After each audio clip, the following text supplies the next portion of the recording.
luar kapatisi TV. Kabul, ka machine ka balas nakarpang ka ba kamskem, kamstet, kamklan, bat baduna bam umpnya.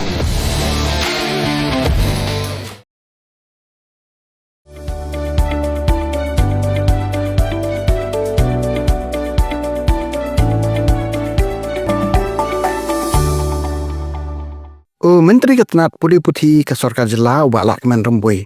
Ulang bak Sorkar kan kerpat ya ke Supreme Court bahkan pet banyak biang sesisian halor ke hukum bakal penmi haka syitarik unai luar ajak pesan kabala hukum babaro Nonghikai kideban pendap ya ke teacher eligibility test klaim dak hen setia lagi di Nonghikai kibala dan slam haka kam. Walak kemen loong baka Sorkar ke kuaban penteri kam yakni ke hukum nang ni syakmat berben pelaj no yakni Nonghikai kibaladan hakakam shwa bakan wan ke Right to Education Act loong balada ke penteri kam bet katkum ke hukum jong ke Supreme Court kindan Kumba lai po Hajar Ngut Nonghikai kiban Ktah kabomut kin hab ban pendap bet ya ke TET hapo ke asnam. Ulang bakat kum ke hukum ke Supreme Court Nonghikai kibla pendap ya ke Meghalaya Teacher Eligibility Test dan ke Central Teacher Eligibility Test ki laj ya ke nia bat kam dan jiktai ya ke kam jongki.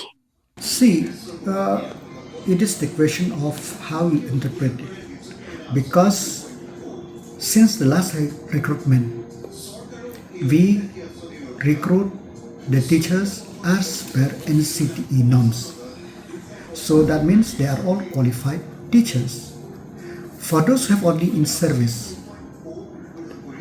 the Supreme Court have mandated that they have to pass that within 2 years. Within 2 years, as on date. But if the Honorable Supreme Court modify its order, so that is a different thing altogether.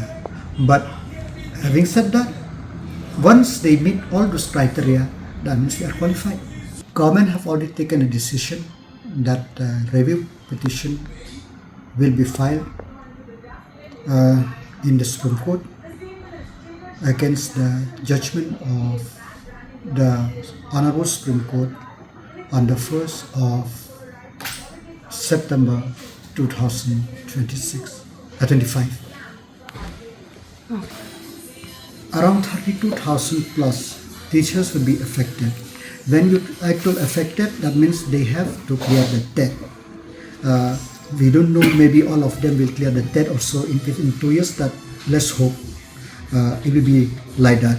But about 32,000 teachers have to appear and clear the debt.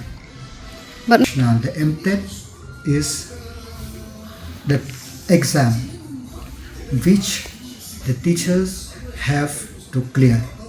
Plus, they can also qualify through CTET.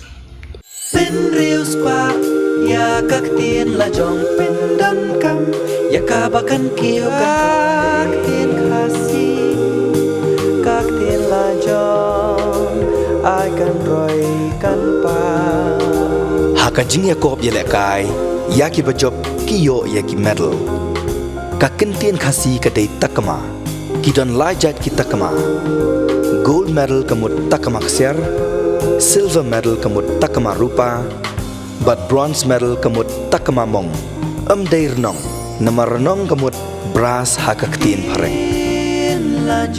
tudayakan mau kendit ho lapan mi dakapati CTV nakabentak jingmentoi upat ba